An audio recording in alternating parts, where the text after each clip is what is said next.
de Samuel et des prophètes qui, par la foi, vainquirent des royaumes, exercèrent la justice, obtinrent des promesses et fermèrent la gueule des lions. Alléluia. Hein. Moi, je bénis, hein, parce que le chapitre 11, c'est un chapitre qu'on appelle communément le temple de la renommée de la foi. C'est là où le narrateur, eh bien, nous montre tous ces hommes qui ont œuvré, qui ont servi, qui ont été utiles à la gloire de Dieu et qui ont fait des choses extraordinaires. Les promesses de Dieu, alléluia. Ils se sont emparés des promesses de Dieu. C'est quelque chose de merveilleux que de pouvoir s'emparer des promesses de Dieu. Il y a tellement de gens qui, on a l'impression qu'ils en ont marre de la vie. Ils sont usés parce qu'ils ne vivent pas, ils n'ont aucune promesse. Leur promesse, c'est peut-être une augmentation de salaire, c'est peut-être quelques petits changements, mais rien d'extraordinaire. Mais quand tu t'appuies sur les promesses de Dieu, alors c'est l'extraordinaire de Dieu qui se manifeste. C'est la puissance de Dieu qui se manifeste. C'est une révolution parce que tu sens que d'un seul coup, ta vie devient comme un jardin et il y a, eh bien, une multitude de plantes, de fleurs qui viennent à la vie. D'un désert, tu en fais un jardin. Sans les promesses de Dieu, tu es comme dans un désert où tu marches, tu erres, tu as l'impression que ta vie, eh bien, elle avance comme monsieur, madame, tout le monde. Mais quand tu vis dans les promesses de Dieu, alors tu rentres dans ce jardin d'Éden, dans la terre promise. Et cette terre qui a été, que les hommes ont tant et tant cherché, eh bien, tu l'as reçue au travers de Jésus. Il te donne les moyens de rentrer dans cette terre promise. Et à cette terre où finalement tu as l'impression, tu es comme un passager sur cette terre, mais dans ce passage, eh bien, tu manifestes toute l'empreinte de la gloire de Dieu. Et c'est quelque chose de merveilleux. Et c'est vrai qu'on voit les hommes, on voit les femmes, on voit eh bien, combien ces hommes et ces femmes ont été utilisés par Dieu pour accomplir de grandes choses. Je dis de grandes choses. C'est merveilleux. Moi, je sais que... Et au verset 33, il est écrit « par la foi ». C'est par la foi qu'ils ont pu faire ces choses-là.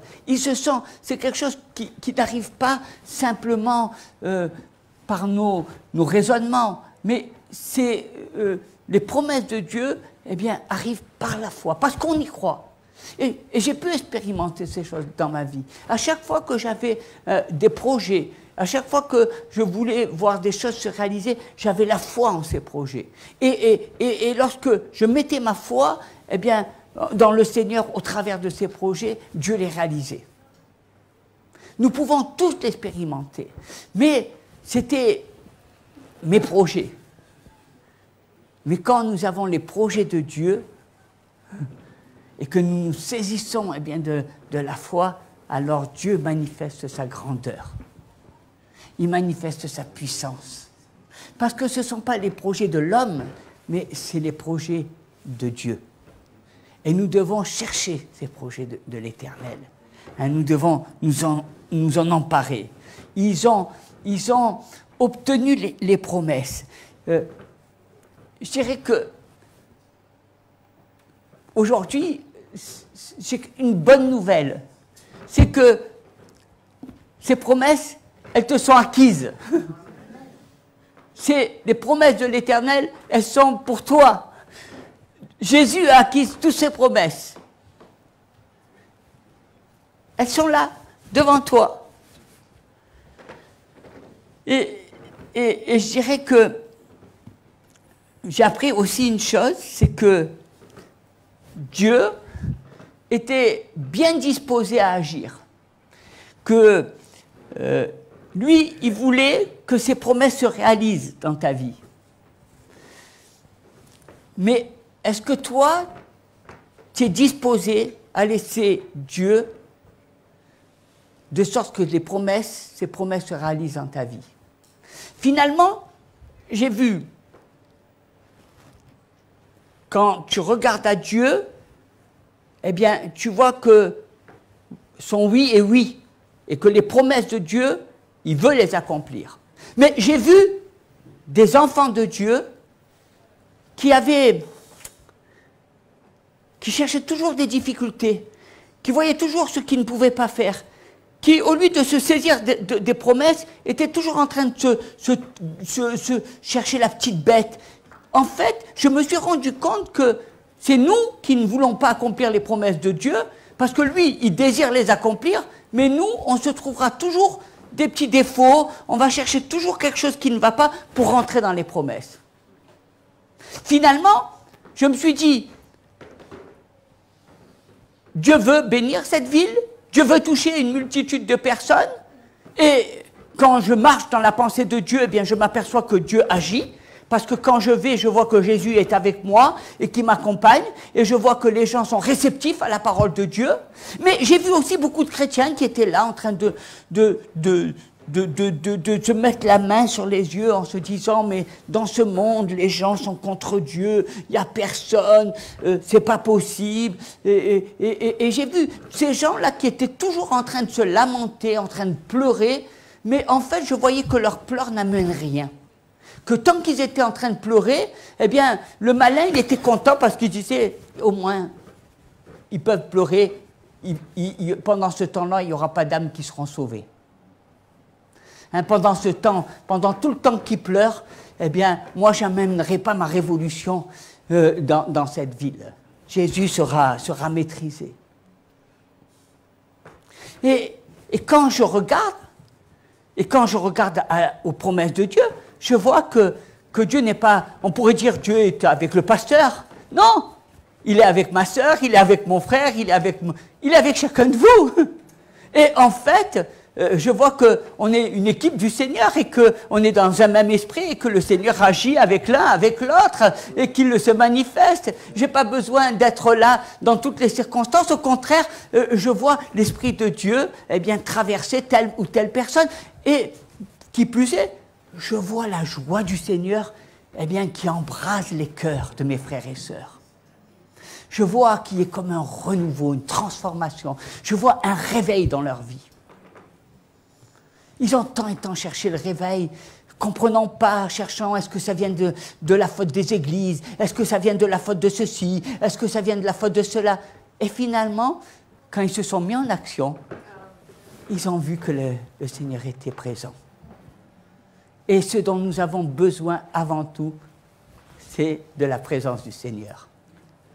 Voir sa gloire, voir la manifestation, parce que c'est lui qui agit puissamment.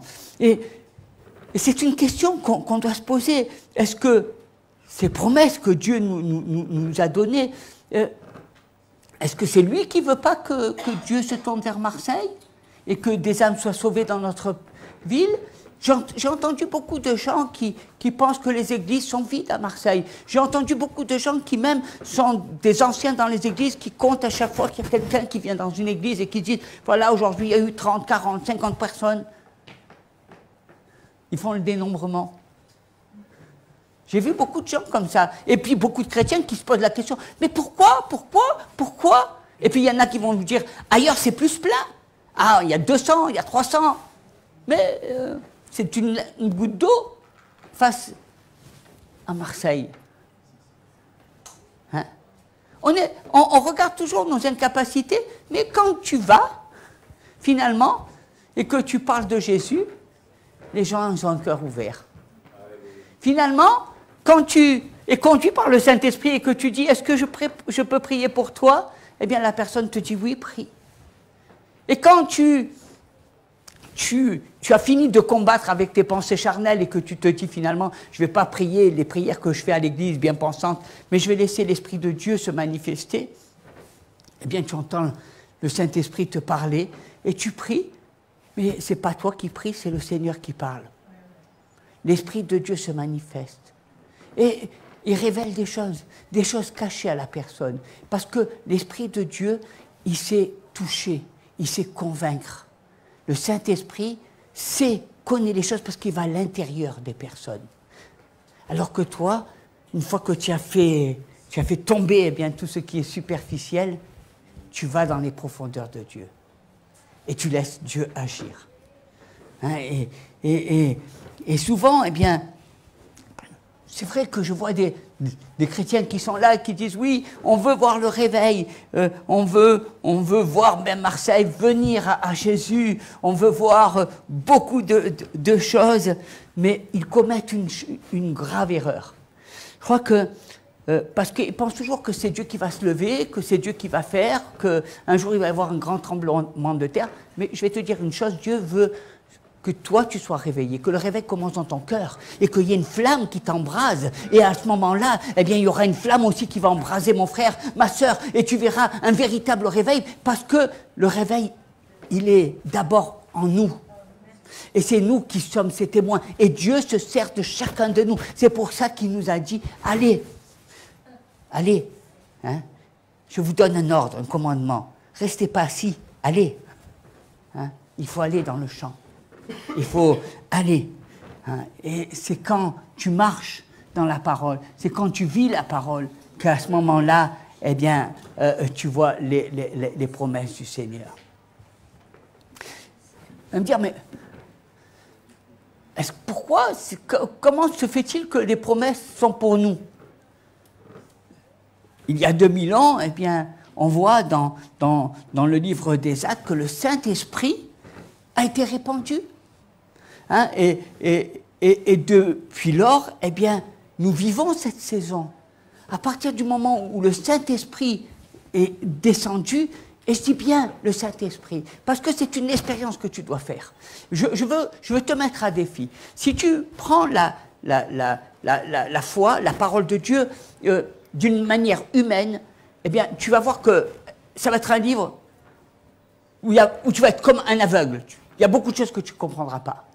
Parce que tu vas essayer de raisonner, tu vas essayer de comprendre. Il y a des choses que tu vas comprendre, il y a des choses que tu vas... Après, tu vas rentrer dans quelque chose qui est complètement irréel, c'est que tu vas chercher... Il y en a un qui a dit que la Bible était l'opium du peuple. Pourquoi ? Parce qu'il a compris que ces gens étaient aveuglés et qu'il fallait qu'ils marchent dans une sorte de soumission. Mais la parole de Dieu est vivante. Et quand tu réalises que la parole est vivante et que tu peux faire des choses que humainement tu ne pouvais pas faire, alors tu vois que tu es conduit par le Saint-Esprit. Et c'est une expérience que Dieu t'invite à vivre au quotidien. Rentrer dans l'Esprit, vivre par l'Esprit, être rempli de l'Esprit. Et c'est à cela que nous avons été appelés. Depuis que le Seigneur est ressuscité, nous vivons sous l'onction du Saint-Esprit. Et si vous n'avez pas été baptisé du Saint-Esprit, recherchez-le. On prie pour que le Seigneur vous baptise du Saint-Esprit. Vous avez peut-être pris la décision de suivre Jésus, mais je vous invite à vivre cette expérience miraculeuse, fabuleuse, cette expérience qui va changer votre vie et qui va faire que vous allez devenir, des enfants de Dieu, des enfants de la promesse. Parce que ces promesses s'accomplissent par sa parole et par son esprit. Elle ne peut pas s'accomplir par vous-même.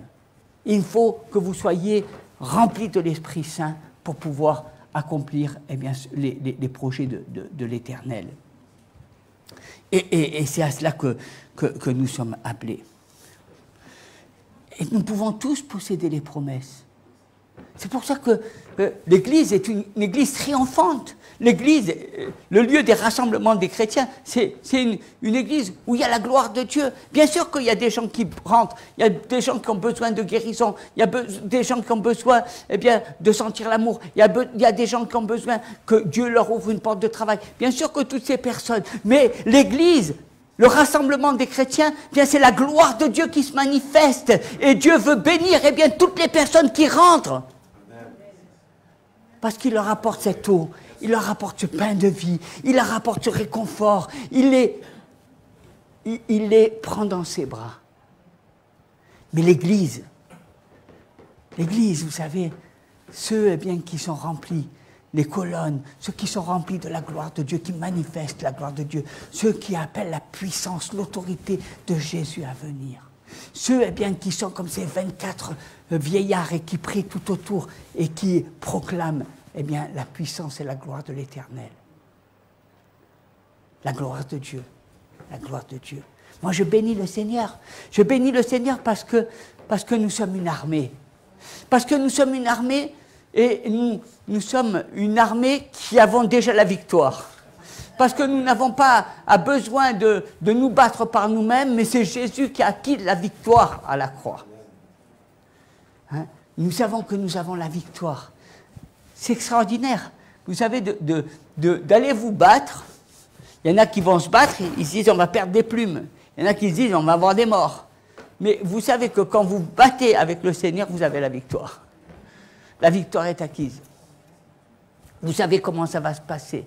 Dieu vous montre ses stratégies. Dieu vous dit, fais comme ça, agis comme ça. Tu vas voir. Et à chaque fois que vous écoutez l'Éternel, à chaque fois que vous écoutez la voix du Saint-Esprit, eh bien, vous voyez la victoire de Dieu se manifester. C'est ça hein, qui est merveilleux. Et je crois qu'il faut s'en emparer. Il faut posséder les promesses. Est-ce que vous avez ce désir de dire « Je veux posséder les promesses de l'Éternel. Je veux qu'elles viennent miennes. » C'est quelque chose qui doit faire partie de ta vie.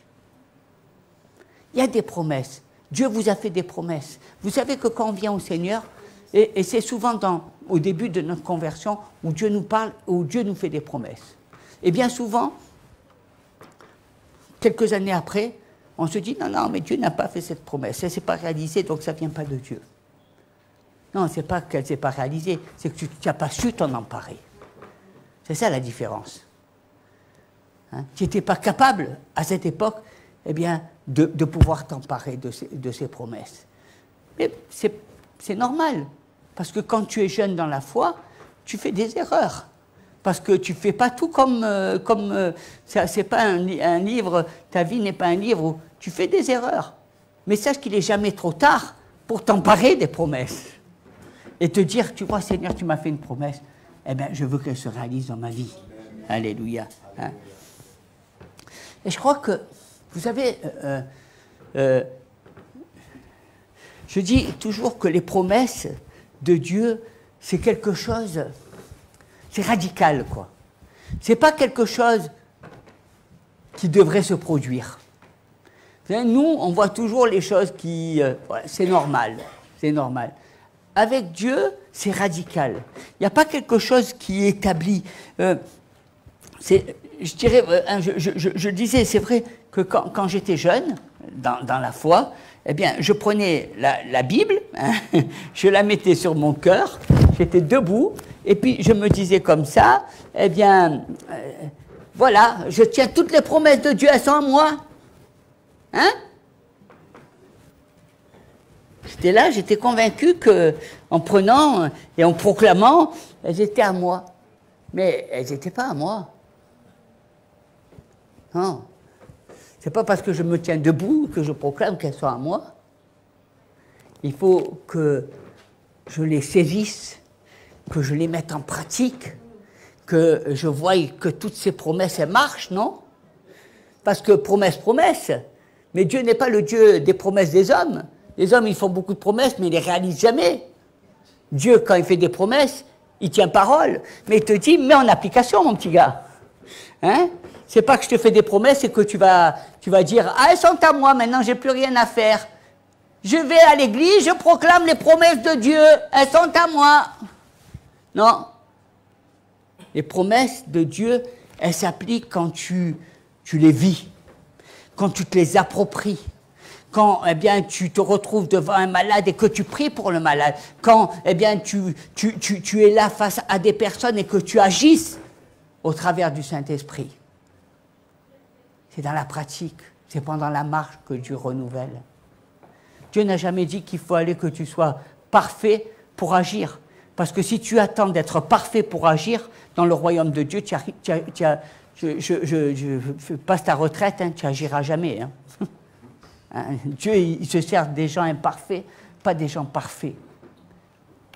Et je crois que c'est important. Et c'est toujours surprenant. Moi, je sais que, tu sais, pourquoi je dis c'est radical?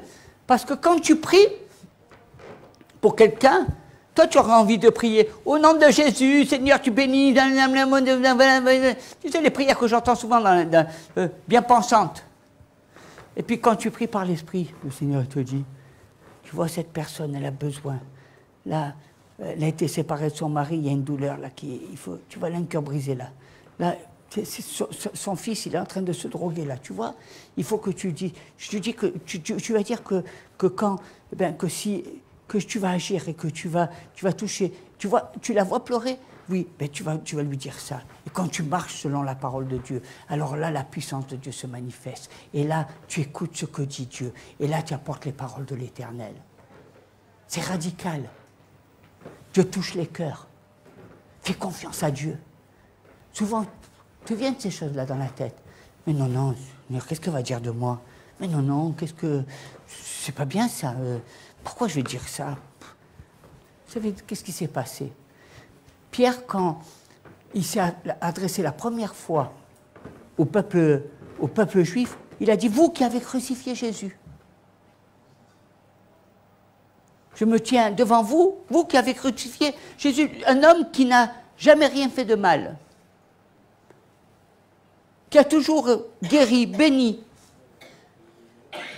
Et là, leur conscience a été saisie.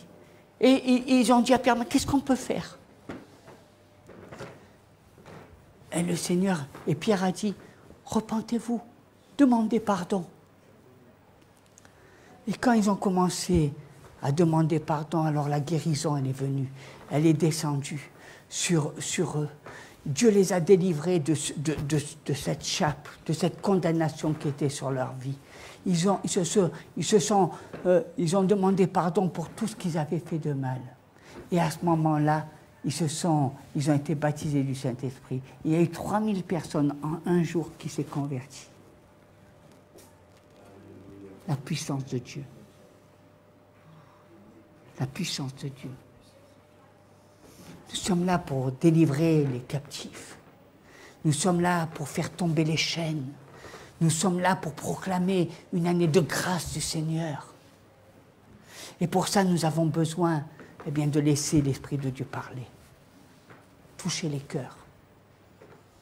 On va prier pour que Dieu te pardonne tes erreurs. On va prier pour que, à nouveau, tu reviennes dans la maison de Dieu et tu dis, le Seigneur m'a ouvert les yeux. C'est à cela. Il faut les réclamer, maintenant réclamer. Je crois que beaucoup ne réclament pas les promesses, alors que vous êtes des enfants de la promesse. On pense que c'est l'Ancien Testament, le peuple juif qui étaient les enfants de la promesse, mais non, c'est nous qui sommes les enfants de la promesse. Hein? Parce que nous avons reçu Jésus, parce que Jésus nous a transformés, nous sommes nés de nouveau, et parce que nous savons que nous avons la vie et la vie éternelle, et nous savons que nous avons un avocat auprès du Père, qui nous ouvre tout grand les portes de ce lieu 3 fois saint, là où il y a toute la gloire de Dieu. Nous savons que, nous serons proches du Seigneur. Il y a des chrétiens qui pensent qu'ils seront très loin dans le royaume de Dieu. Je dis non. Hein? Parce que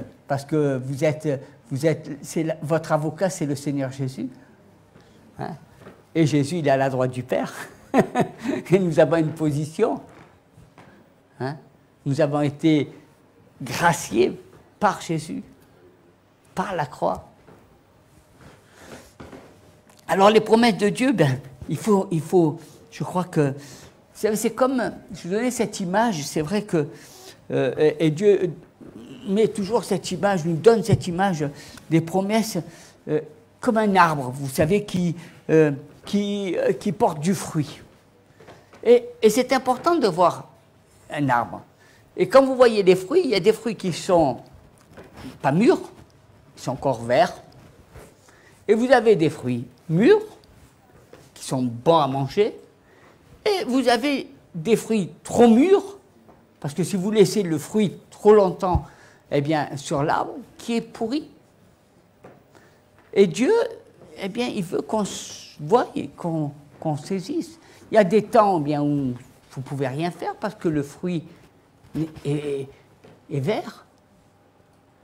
Allez parler à quelqu'un de Jésus quand il est en rébellion. Ce n'est pas le temps. Vous allez rentrer dans le débat, vous allez faire... Il y a à un moment donné, vous voyez que Dieu touche le cœur. C'est le moment où il faut saisir la promesse de Dieu pour cette personne. Mais si vous attendez trop longtemps, il y a des chrétiens qui ont beaucoup attendu. Trop longtemps. Les fruits étaient mûrs, ils n'avaient qu'à se saisir, mais ils ont préféré laisser pourrir les fruits. Il faut savoir prendre le fruit quand il est mûr. Les promesses de Dieu, elles ne sont pas quand tu auras 90 ans, elles ne seront pas quand tu auras 70, elles seront quand eh bien, le fruit est mûr. Alors il faut que tu les saisisses pour entrer dans ta destinée. Parce que sinon, apprends-moi à bien compter les jours, sinon tu passes à côté du plan de Dieu. Et il faut prendre les fruits. Il y a tellement de gens qui ont entendu, par exemple, une parole prophétique. Et vous savez, souvent, quand on entend des paroles prophétiques, eh bien, il y a beaucoup de gens qui disent ça vient de Dieu ou ça vient pas de Dieu, je sais pas, qui encore des choses, je sais pas, on dirait qu'on a l'impression que ça nous pollue l'esprit, que ils pensent simplement, mais je sais pas, c'est voilà, le prédicateur il dit ça parce qu'il veut chauffer la salle, parce qu'il veut faire ci, parce que cela, hein, mais il y en a beaucoup qui disent mais ça marche pas. Dans leur tête, quand on parle, ils disent ça marche pas. C'est beau ce qu'il dit, mais ça marche pas. C'est pas pour moi. C'est quand ils donnent des pensées, c'est pas pour moi. Vous savez, il y a beaucoup de gens qui refusent ces choses-là. Hein. Mais quand Dieu a fait des promesses à son peuple d'Israël, eh bien, les promesses ne se sont pas réalisées à cause de leur désobéissance, parce qu'ils n'ont pas écouté la voix de l'Éternel. Souvent, les promesses de Dieu ne se réalisent pas dans notre vie parce qu'on est désobéissant, parce qu'on ne veut pas écouter, parce qu'on ne va pas dans le même sens, parce qu'on dit parole, parole, toujours des mots, hein, mais on ne vit pas, on s'oppose presque à la pensée de Dieu. Et quelquefois, vous entendez eh bien, des prophéties qui vous concernent. Vous dites, mais bon, oui, Dieu va vous transformer aujourd'hui, Dieu va vous bénir, etc. Oui, d'accord. Hein. Y en a qui disent, mais comment il peut me transformer? Ça n'a pas de sens. Moi, je suis comme je suis. Il y en a qui disent, c'est pour faire, il veut nous bénir, ça fait toujours plaisir. Il y a toujours des choses comme ça. Hein, mais ce que vous devez comprendre, c'est que, au lieu d'être critique à ce sujet, il faut savoir écouter la parole du Seigneur. Et quand la parole du Seigneur, elle vous invite à rentrer elle vous tend la main pour que vous rentriez, que vous possédiez eh bien, ce pays, cette ville, alors il faut rentrer dans votre héritage. Vous pourriez dire, quel est ce fou là qui parle que la ville de Marseille sera eh bien, entre les mains de Dieu et qu'il y aura une multitude de personnes qui vont croire en Jésus. Vous pouvez dire c'est un fou, mais le royaume de Dieu appartient à ceux qui s'en emparent. Et si dans la foule il y a quelqu'un qui croit et qui reçoit cette parole, alors cette personne demain va se lever et elle va aller proclamer la parole de Dieu dans la ville. Et puis s'il y a une autre personne qui croit et qui rentre dans la promesse, alors, et vous verrez que ceux qui étaient les 99, ils seront là, ils diront, on n'a pas cru nous, hein. Ah ça je ne pensais pas que ça arriverait un jour, hein. Mais la gloire de Dieu elle sera manifestée parce qu'un jour, eh bien, une personne aura entendu le message de l'Évangile, et par cette personne, eh bien, une ville entière sera sauvée. Vous voyez que les prophéties, hein, ça dépend comment tu les reçois. Si toi tu les reçois, tu dis non, non, ça c'est pas pour moi ça. Ça non, on aime bien faire la forte tête, hein, on aime bien. Non, hein. Moi je comprends rien à tout ce qu'on dit, hein. Mais quand ça rentre dans un cœur et que dans ce cœur il y a, oui, j'y vais, c'est pour moi cette promesse. Alors la personne s'empare de la promesse de Dieu et Dieu fait des choses extraordinaires. Parce qu'il dit, tu as vu cet enfant, elle a cru. Elle s'est emparée, elle s'est saisie. Elle a vu les merveilles de Dieu. Et les autres, ils seront restés là. Il faut s'emparer de ces promesses. Et puis, c'est vrai que on peut s'emparer des promesses, même quand elles ne sont pas pour toi.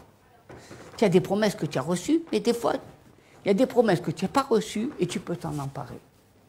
Et c'est vrai que j'étais dernièrement dans mes pensées, et je disais, tu vois, Seigneur, quand même dans l'Église, il y a eu des hommes formidables, il y a eu des personnes formidables. Et à chaque fois, je disais, Seigneur, tu vois, j'ai eu des hommes comme Pasteur Samin, j'ai vu des personnes comme Raphaël, j'ai vu des personnes comme Pierre Truchel, j'ai vu des personnes comme notre sœur Emma, des personnes comme Francine, des personnes comme Mademoiselle Maestrassi. Et je vous dirais, la liste, elle est longue. Et toutes ces personnes disaient, oui, je sais, j'ai vu la gloire de Dieu, le Seigneur va faire de grandes choses, tu vas voir que dans cette ville, eh bien, il va y avoir la puissance, il va y avoir la gloire de Dieu. Je disais, tu vois toutes ces promesses-là, de ces personnes-là. Ils me disaient, mais ils sont partis, ils ont quitté. Et eux, ils n'ont rien vu. S'ils viendraient aujourd'hui, ils diraient, il n'y a pas de changement, on est séparés qu'avant. Mais le Seigneur m'a dit, ouais, mon petit gars, tu te trompes de sens là. Tu vois pas comme moi je vois. Tu penses pas comme moi je pense.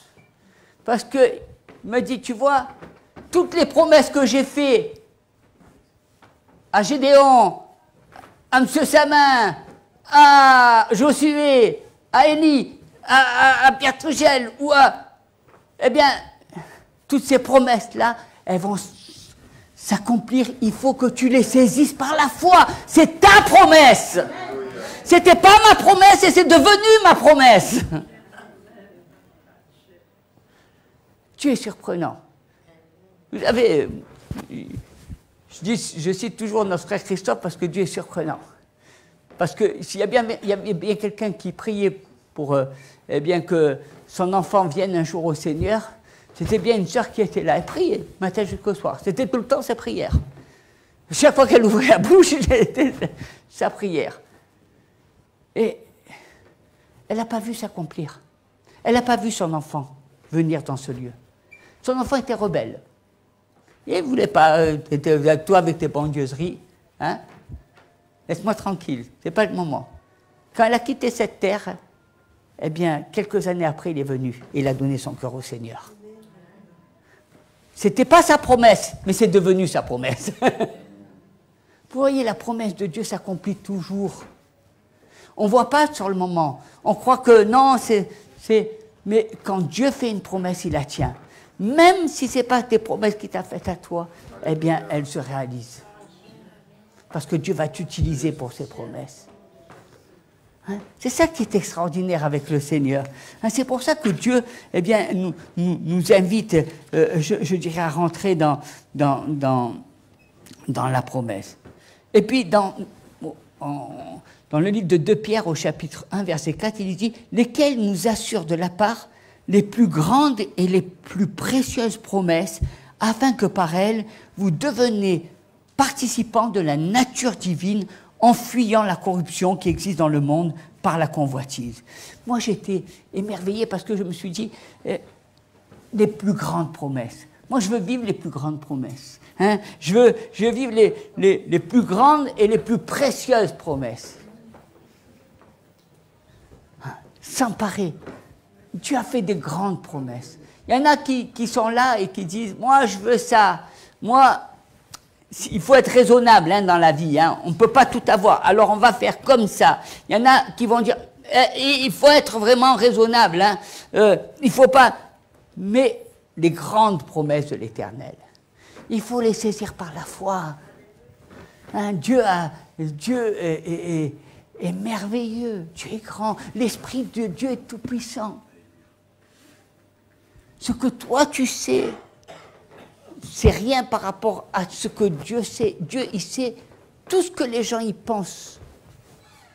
Il connaît tout ce qu'il y a dans le cœur de chaque personne dans cette ville, dans ce pays.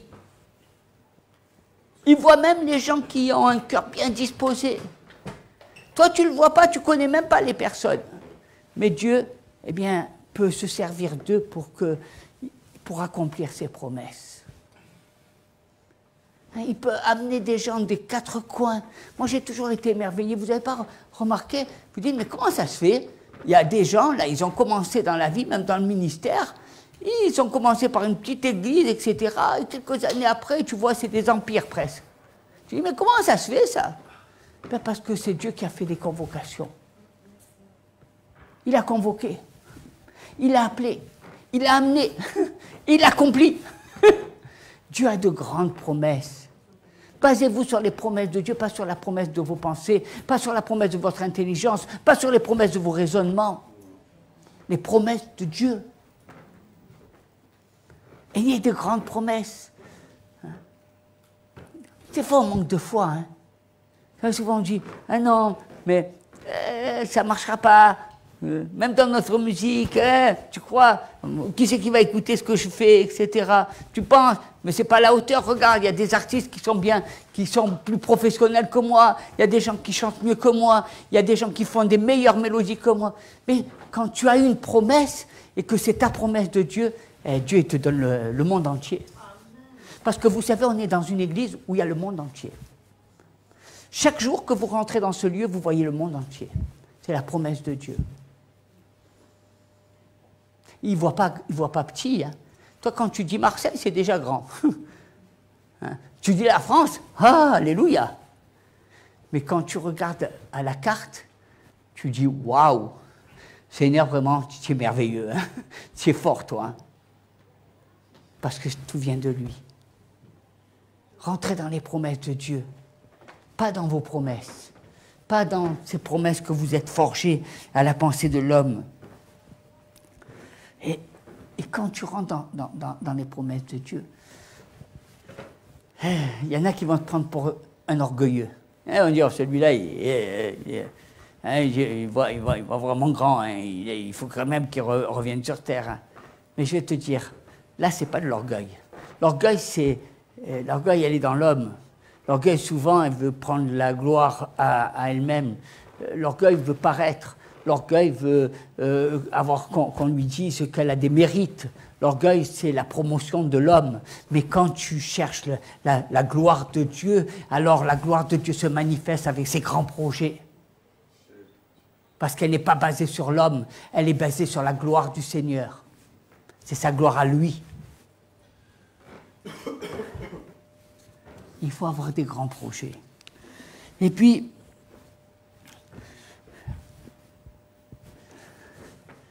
j'aime bien, moi, un passage, vous savez, c'est Job qui se bat avec l'ange de l'Éternel, qui dit « Tant que tu ne me bénis pas, je ne te lâcherai pas ». Vous savez, il y a une chose que j'ai appris, c'est il faut, je dirais, poursuivre la promesse, il faut la saisir, il faut courir derrière.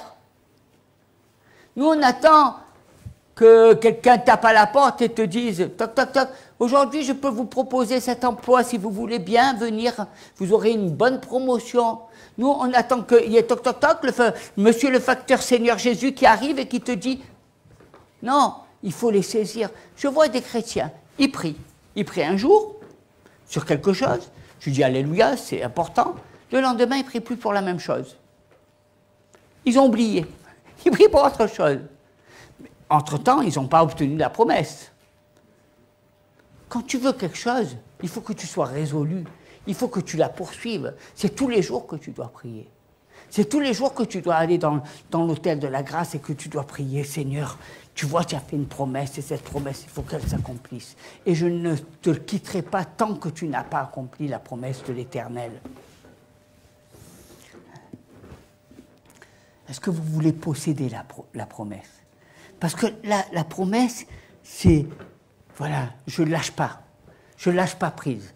Je suis comme, vous savez, on dit les chats, ils retombent toujours sur leurs pattes. Eh bien, je suis comme un félin qui dit, je lâche pas prise. Je veux la promesse de Dieu. Je la veux. Tant que tu ne me montres pas que le stade Vélodrome est rempli avec des enfants de Dieu, je ne lâcherai pas prise. Amen. Il faut être violent dans la vie. Hein, c'est pas en laissant, en disant oui, avec des belles phrases, et toujours vivre avec ses petites pensées, et toujours vivre avec ses compromis.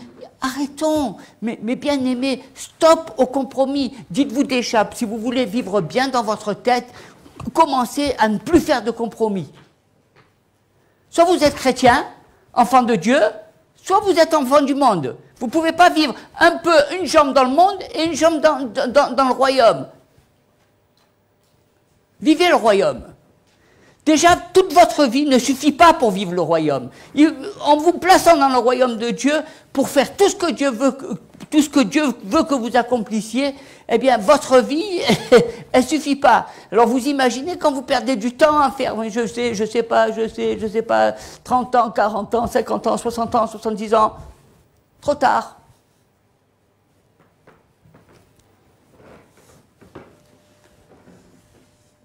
C'est pour ça qu'il faut se saisir. Et je pense que Dieu recherche cette génération de disciples, de personnes. Vous savez, comme, en fait, moi je prie pour ça. Je ne prie pas pour avoir une grande église. Hein. Vous savez pourquoi je prie? Pour avoir dans l'église 12 disciples comme ceux qui étaient avec Jésus. 12 hommes sur lesquels, eh bien, la puissance de Dieu est. Sur des personnes, eh bien, qui ne font pas de compromis, qui marchent dans le chemin de l'Éternel. Alors je suis convaincu que ce n'est pas Marseille, c'est le monde. Parce que ces 12 hommes-là, même quand Jésus les a quittés, et je dis même quand Jésus les a quittés, parce que vous savez, souvent, le drame dans les églises, c'est que quand le pasteur il s'en va, après l'église elle part en brioche. Il n'y a plus de personnes. Mais même quand le Seigneur les a quittés, ils ont accompli de grandes choses. Ils étaient en plein de trucs, et ils allaient de ville en ville, et ils allaient de pays en pays, et ils allaient... Et aujourd'hui, eh bien, l'évangile, elle est venue par ces hommes-là. 12 hommes.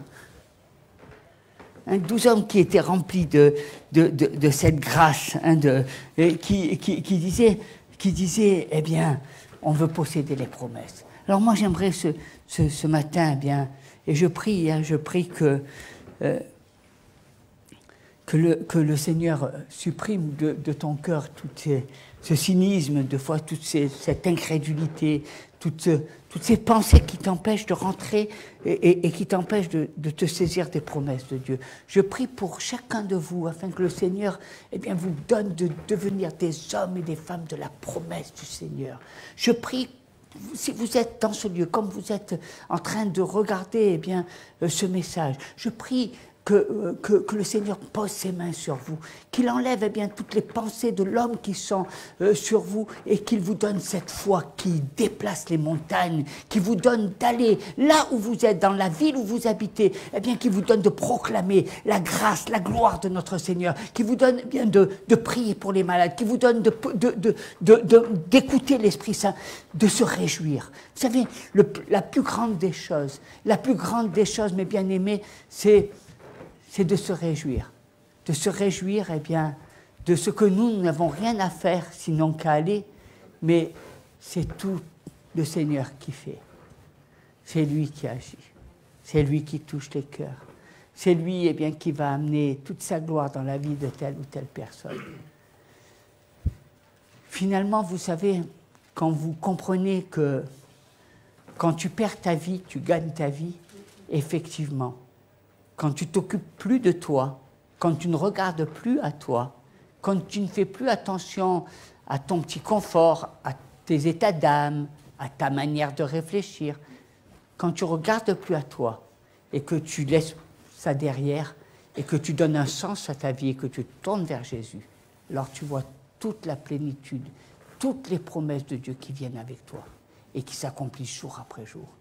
Et ton cœur, eh bien, peu importe ce qui m'arrivera, mais je suis réjoui de voir les bontés de l'Éternel qui se manifestent chaque jour. Je suis réjoui de voir la grâce de Dieu se déverser sur tel ou tel frère ou telle sœur.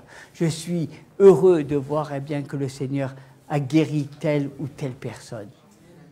Parce que la gloire de Dieu, elle est vivante, elle est manifestée dans la personne de Jésus. Et c'est parce qu'il y a la foi du Seigneur eh bien, que je crois. Oui, je crois en Jésus. Amen. Amen. Alléluia. Alléluia. Soyez bénis et renouvelés. Alléluia.